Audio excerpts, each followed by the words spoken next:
Oke, Assalamualaikum warahmatullahi wabarakatuh. Sebelum belajar, seperti biasa, mari kita berdoa bersama-sama.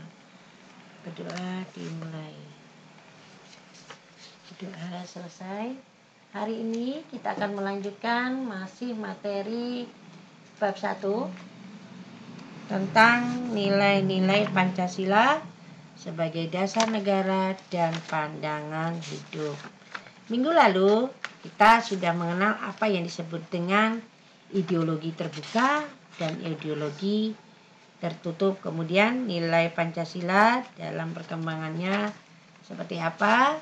Hari ini kita akan membahas nilai Pancasila sebagai dasar negara. Yang punya buku paket silakan dibuka di halaman 12.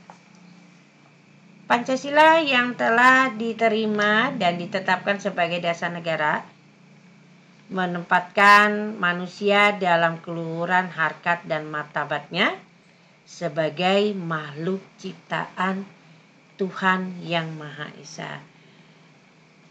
Nah, di sini digambarkan bahwa betapa Pancasila menghargai kedudukan manusia baik dari sisi martabatnya, kemudian dari sisi harkatnya sebagai makhluk ciptaan Tuhan Yang Maha Esa. Nah, adapun nilai-nilai luhur Pancasila yang dapat dilaksanakan dalam kehidupan bermasyarakat, berbangsa dan bernegara, kita lihat dulu sesuai dengan sila-sila dalam Pancasila. Pertama, dari sila ketuhanan Yang Maha Esa. Di situ digambarkan bangsa Indonesia menyatakan kepercayaan dan ketakwaan terhadap yang namanya Tuhan Yang Maha Esa. Manusia diciptakan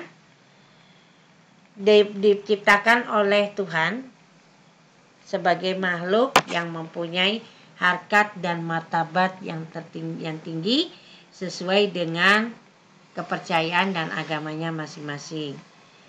Kita belajar, diharuskan untuk belajar mengembangkan sikap saling menghormati, kebebasan menjalankan ibadah sesuai dengan agama dan kepercayaan kita masing-masing.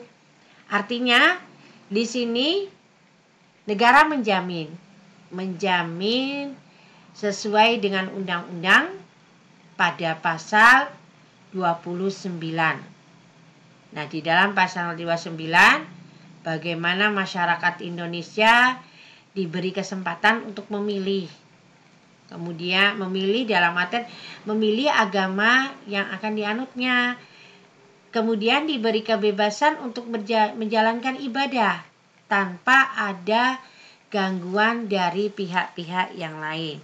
Nah, selain itu, kita dianjurkan untuk tidak memaksakan suatu agama dan kepercayaan kita terhadap Tuhan Yang Maha Esa kepada orang lain. Dalam artian semua agama tidak diperkenankan untuk memaksa seseorang menganut satu agama yang kita anut. Nah, kemudian di dalam sila itu juga, di dalam sila pertama tadi atau di dalam sila pertama, agama dan kepercayaan terhadap Tuhan adalah masalah yang menyangkut hubungan pribadi manusia dengan Tuhan Yang Maha Esa. Nah, kemudian dalam sila Pancasila, khususnya sila kedua. Sila kedua yakni kemanusiaan yang adil dan beradab. Nah, apa yang dapat kita ambil nilainya di situ? Kita dianjurkan untuk mengembangkan sikap saling mencintai sesama manusia.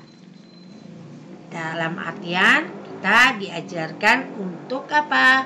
Untuk menghargai orang lain. Kemudian juga tidak dianjurkan untuk kita juga dianjurkan untuk mengembangkan sikap saling mencintai tadi. Kemudian kita juga dianjurkan mengembangkan sikap tidak semena-mena terhadap orang lain, dalam artian kita tidak boleh tidak boleh menganggap diri kita yang lebih tinggi hingga akhirnya kita memperlakukan orang semena-mena.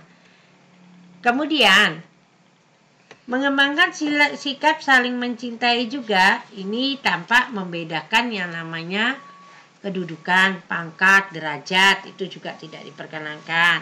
Kita juga dianjurkan untuk menjunjung tinggi nilai-nilai kemanusiaan, gemar melakukan kegiatan kemanusiaan, berani membela kebenaran dan keadilan. Kemudian, sebagai bangsa Indonesia, kita merasa dirinya sebagai bagian dari seluruh umat manusia. Nah, kemudian kita lihat pada sila yang ketiga. Sila ketiga tentang persatuan Indonesia.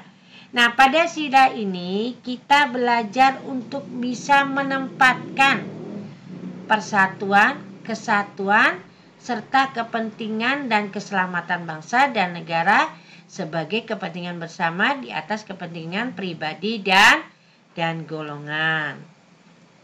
Kemudian, mengembangkan rasa cinta kepada tanah air dan bangsa. Berarti kita harus mengutamakan rasa persatuan.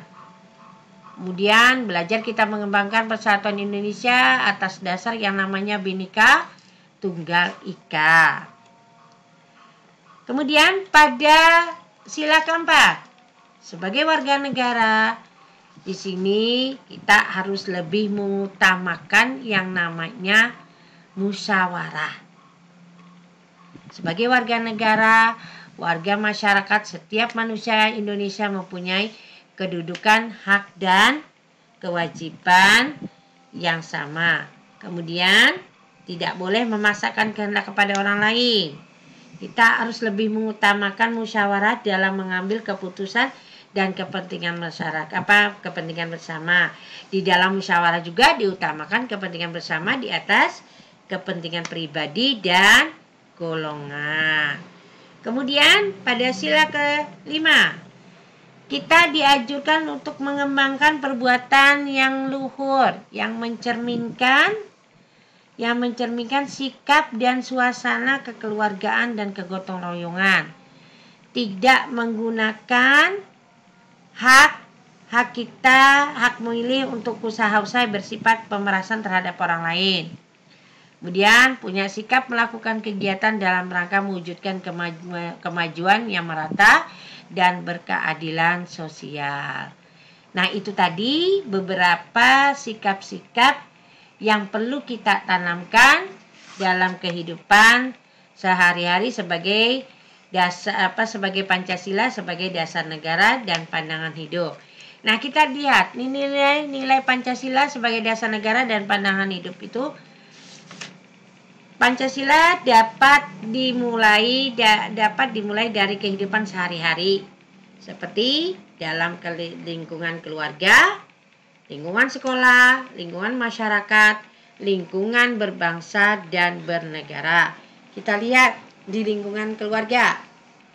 Lingkungan keluarga, pertama, belajar berbakti kepada orang tua. Kemudian orang tua menyayangi dan mendidik anaknya. Saling menghormati sesama anggota keluarga. Nah, kalau kita melihat dalam lingkungan keluarga ini, saling bantu sesama anggota keluarga, bersikap adil kepada semua anggota. Di masa-masa pandemi inilah, lingkungan keluarga menjadi satu lingkungan yang paling utama untuk belajar menerapkan ini semua. Belajar bagaimana kamu bisa menghormati sesama anggota keluarga, saling membantu, sikap adil kepada siapapun dalam keluarga. Ini di masa-masa sekarang inilah sifat ini yang dapat kamu kembangkan. Kemudian di lingkungan sekolah. Nah, kalau di lingkungan sekolah belajar menghormati teman yang beda agama, menjalankan perintah agama masing-masing, melakukan kewajiban sebagai seorang siswa, menolong teman yang kesulitan belajar, dan menyelesaikan menyelesaikan perbedaan pendapat dengan cara yang namanya musyawarah.